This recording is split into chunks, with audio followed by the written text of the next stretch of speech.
If you self-publish through IngramSpark, there's one setting that more authors have concerns over than anything else, and making an uninformed decision can cost you money you weren't expecting. Of course, I'm talking about the returns setting, and I'm in a unique spot to see the pros and cons on all sides of this decision because I'm not just an author who publishes through IngramSpark, I also own a bookstore. So I've seen returns from both sides of the counter, the author choosing the return or destroy setting, and the bookseller deciding whether to even stock a book based on that decision. So today I'm going to explain exactly how IngramSpark returns work, what each option actually costs you, what to do with returned books, and the traps that you need to avoid. For context, a few weeks back I published a video on this channel titled "Should You Self-Publish on IngramSpark? A Bookseller's Honest Take." And the unanimous winner of the most popular topic in the comments section was IngramSpark's return policy. So here we are. But before we dig in, tell me in the comments, are you a self-published author, a bookstore owner, or someone dreaming of doing either one of those things? I want to know what side of this conversation you're most interested in. All right, so quick disclaimer here. Don't shoot the messenger. I've actually never returned a book as a bookseller, but I do insist on having the option. I didn't create the industry standard practice of returns, but I accept that it is a standard. It's something I can't change. I'm not here to defend Ingram's policy. I'm here to discuss it. So let's do that. So what I'd like to do first is ask a very fundamental question. Why do book returns exist at all? Well, it's because the book industry is one of the only retail industries where stores can send unsold merchandise back to suppliers for a refund. And this is where my bookseller identity comes in. So let me tell you how it looks from the bookstore's perspective first. When I order a book from an author I've never carried, I'm taking a gamble. I'm betting my shelf space and my money, 60% of your book's value, that it'll sell. Returnability is a huge factor toward a bookstore's willingness to take that bet. If the book can go back, I can afford to take a chance on an unknown author. If it can't, it's non-returnable. I'm risking getting stuck with copies I can't move. And honestly, like a lot of booksellers, I'll usually just pass. It's not personal, it's risk management. And our costs are vast. So understand this. For an author, making your book returnable is basically the price of doing business with physical bookstores. It doesn't guarantee bookstores will stock you, but non-returnable often means stores won't even consider your book. That's the trade-off at the heart of this whole decision. And as an author, I understand how that may make you feel, but I'm just telling you, we don't have to like reality, but it's still reality. And unlike other aspects of the industry, this isn't changing. So there's another thing that surprises people about this whole discussion. When a bookstore orders a self-published author's book, IngramSpark prints it. It's print on demand. Then they ship it, and then they pay you, the author. So it feels like you made a sale. You see money, you celebrate, and you should. But that book isn't truly sold yet. It's not sold until a store sells it to an actual reader. So if it sits on my shelf and doesn't move, I can return it. And if I do, IngramSpark charges that money back to you.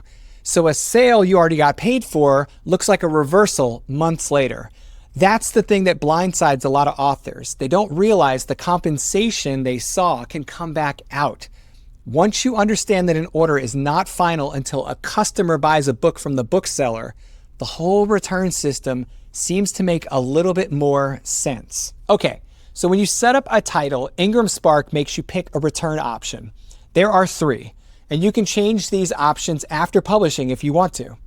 Here they are in very easy speak. Option 1, no or non-returnable. IngramSpark won't accept returns from booksellers if you designate your books as non-returnable, period. An order is a sale, full stop, and it can never be reversed. It's safe for your wallet, but remember what I said about the bookseller side. Most bookstores won't stock a non-returnable book. This option is available in all markets, meaning all countries listed in IngramSpark's distribution have this option. Now, option 2 is yes, return them and deliver them, which means your book is returnable, and if it comes back to Ingram, the physical copy gets shipped back to you. You keep the book. This option's only available for books sold in the United States and Canada. And then option 3 is yes, return them, but destroy them, which means your book is returnable, but returned copies get shipped back to Ingram and then destroyed. You don't get them. They don't ship them to the author. It sounds harsh, but as we'll see, it's probably the cheaper of the 2 yes options. Now let's talk about the money. And I'm going to slow this down just a little bit so that we can make sure it sticks.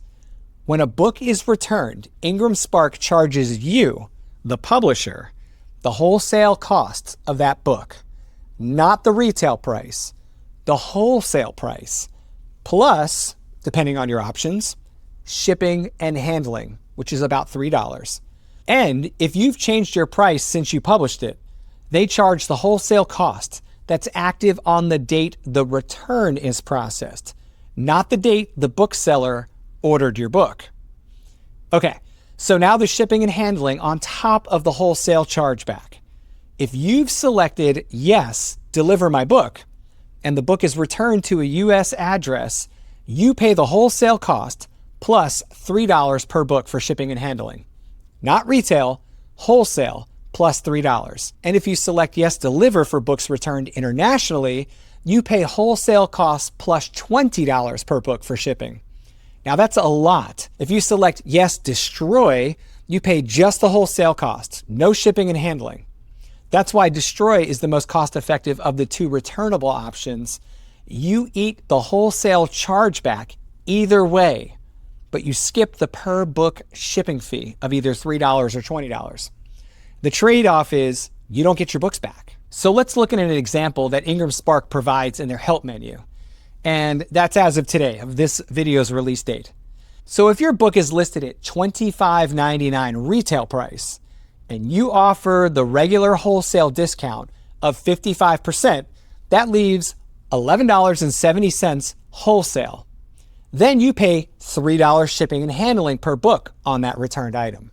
So Ingram charges the publisher for the wholesale price of the book, which is what the bookstore paid for them, which in this example is $11.70. Then they charge another $3 for shipping and handling per book. That comes out to $14.70 per book. Now, this amount is deducted from your publisher's compensation earnings.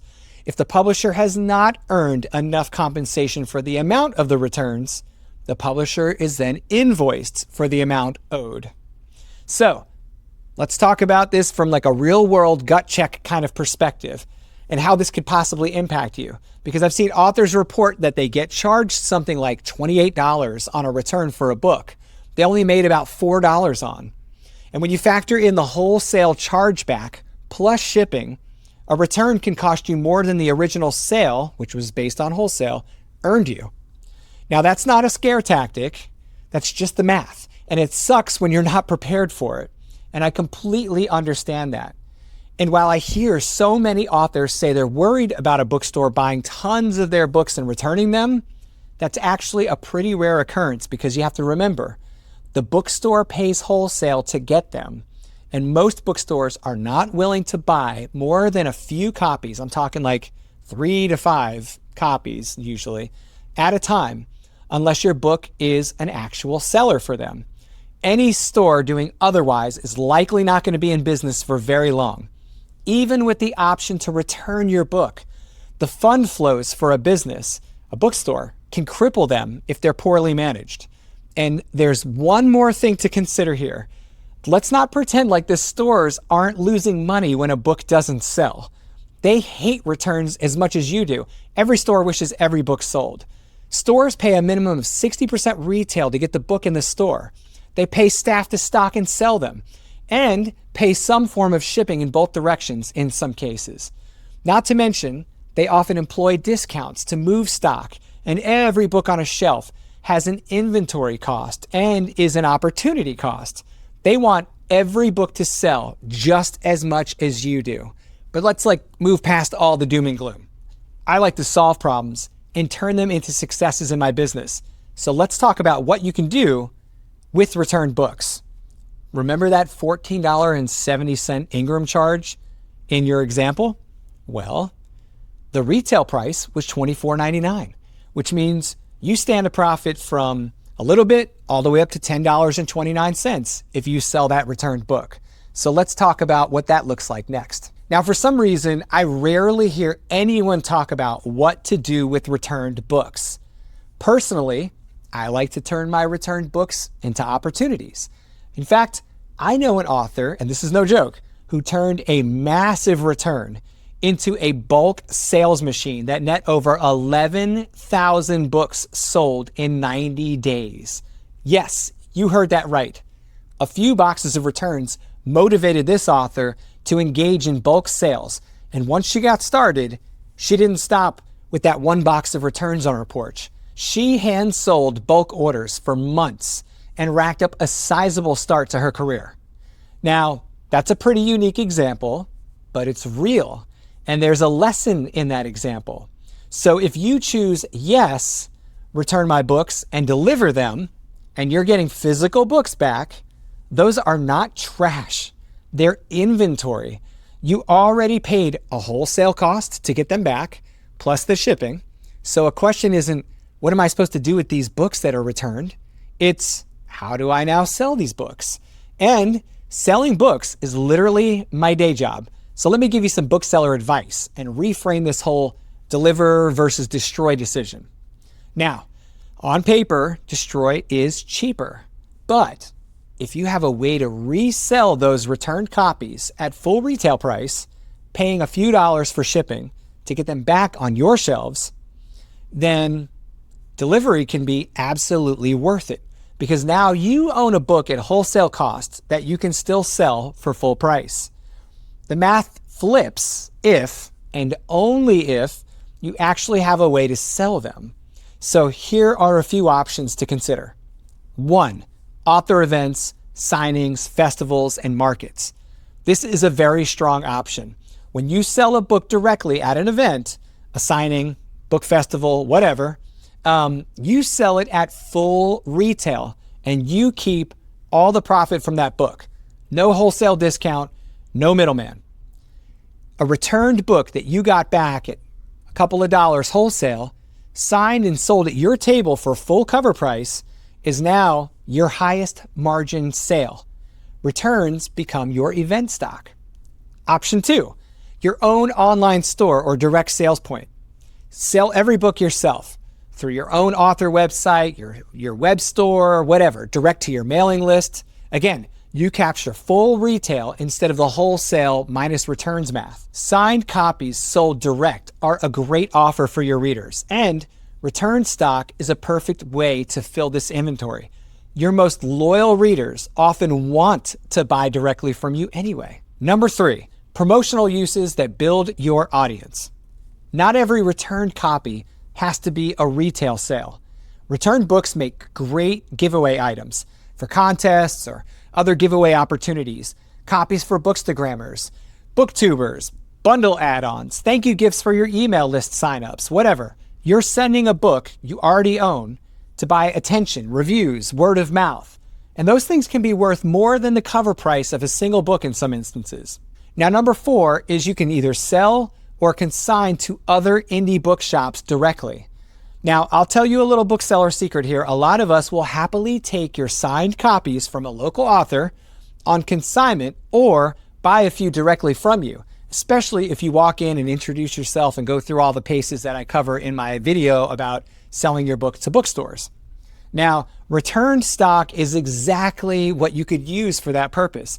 It's a way to still get on the shelves in bookstores, but you're doing it through a relationship instead of directly through Ingram as a distributor. One caveat here is that you need to inspect your books first. As with any shipped book, returned books can come back in a little bit of a rough shape if they weren't handled properly by Ingram or the bookseller. So nicked covers, bent corners, shelf wear, that kind of stuff, be aware of that. Sometimes those books can sell really well at a discount. IngramSpark even tells you that the condition isn't guaranteed. So when your returns arrive, inspect every copy. The clean ones go to your event table and your web store at full price. The slightly dinged ones become giveaways, review copies, promo stocks, maybe deep discounted items, whatever. They're still useful. They're just not like front of table items for full retail price. Now, don't try to sell a beat up copy as new. Use it where the condition matters less, okay? And the bottom lines on returns is If you've got a direct sales life through events, the web store, an audience, a returned book is not a loss. It's recovered inventory. Unexpected, but still inventory. That's the difference between an author who fears or dreads returns and one who absorbs them into how they already sell books. So when does this financial cost hit you? Returns get deducted from your publisher compensation in the month the return is processed. For items that are destroyed, the month Ingram receives it. For delivered items, it's the month they're shipped to you. At the end of each fiscal month, IngramSpark posts your net, which is your earnings minus the cost of the returns. So, if your returns in a given month are bigger than your sales, your balance can look negative. And if that happens, IngramSpark can send you an invoice for the difference. You can actually owe IngramSpark money instead of them paying you. The lesson isn't never allow returns. It's if you allow returns, be financially prepared for a bad month every once in a while, because a wave of returns can flip you from earning money to owing money. Now, as I said before, you can change your return setting anytime after you publish the book. But there are two factors here you want to be aware of. Factor one is that those changes are not instant. Changing your return status counts as a price change, and IngramSpark processes those changes weekly, so the change won't hit distributors immediately. It takes a week. So plan ahead. Don't expect it to flip the same day you make the change. Factor two, the timing cuts against you in both directions. If you switch from a yes to a no on delivery, booksellers can still return your book for a period of 180 days after that notice goes out. So, turning returns off does not stop returns immediately. You're on the hook for quite a while. And if you were on yes deliver and you switch to do not return, anything returned during that window gets destroyed, not sent to you. Going the other way is even sharper turn. If you switch from no to a yes option on returns, booksellers can return titles immediately from the date of notice, including books they bought back when your book was listed as non-returnable. Consider what I just said again, because it can feel a little sneaky. If you change that setting to returnable, copies you sold long ago as non-returnable can suddenly come back to you. So, don't casually just flip between yes and no for one bookstore event without realizing that you may just have opened the door on every copy you've ever sold, right? Those, if they're still out there in the wild and a bookseller wants to return them, immediately become returnable. So what do I actually think after wearing both the author hat and the bookseller hat? As a bookseller, although I don't return books, returnability genuinely matters. When an author's book is returnable, I'm far more willing to take a chance on it because the risk is literally lifted or reduced, right? So I have options. Non-returnable titles, I'm going to pass. And most of my colleagues do too. So if your goal is to be on physical bookstore shelves, non-returnable is a real handicap. And remember, you only have to worry about the cost implications of one or a small number of titles. We have to pay 60% or more for hundreds or even thousands of titles. And that's why our risk is so much higher. I'm not even kidding with you guys. We're talking anywhere between $20,000 and $100,000 worth of product value for a typical bookstore. That's a lot, right? That's a big set of numbers. So as an author, I completely understand the concern that other authors have. Returns can cost you more than the sale made you if you aren't selling direct. And a bad month can put you in the red where you owe them money. So the honest answer here is that it's a real trade-off. There's no clear answer. It's not a no-brainer either way. If you're actively trying to get into bookstores and you're financially prepared for some returns and you have a way to resell what comes back, like we talked about, making it returnable opens doors for you.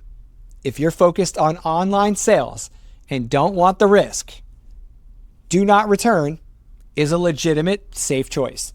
You just accept that you probably won't get shelf space unless you're bringing a book into a store by hand. There's no universal right or wrong answer here. There's the answer that fits your goals and your risk tolerance. My job here isn't to tell you to pick one way or the other. It's just to make sure that when you pick, you understand exactly what you're signing up for. And this is the reality of our industry, and it's not changing anytime soon. So let's just all make the decision that works best for us. So that's how IngramSpark's returns work. 3 options, what they cost, what to do with your books that come back, and all the considerations that go into your decision. The bottom line is, bookstores are not Ingram.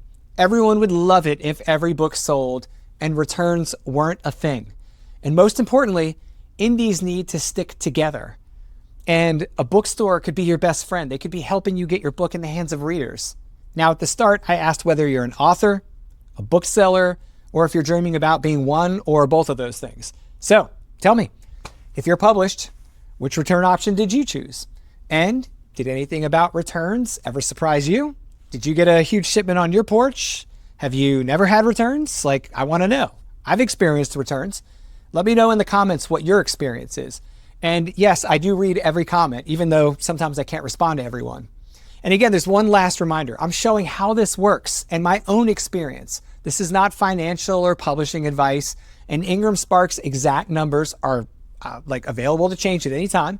So always confirm the current terms in your own account, not just trust the information I told you about in this video before you make a decision. And if you're new here, this video is part of my series I'm building on the mechanics of publishing and book selling. So if that's your thing, subscribe to the channel, like the video, stick around for more. I'm Lucas, owner of Spineless Reads Fiction Bookstore here in Williamsburg, Virginia, and I'll see you in the next video.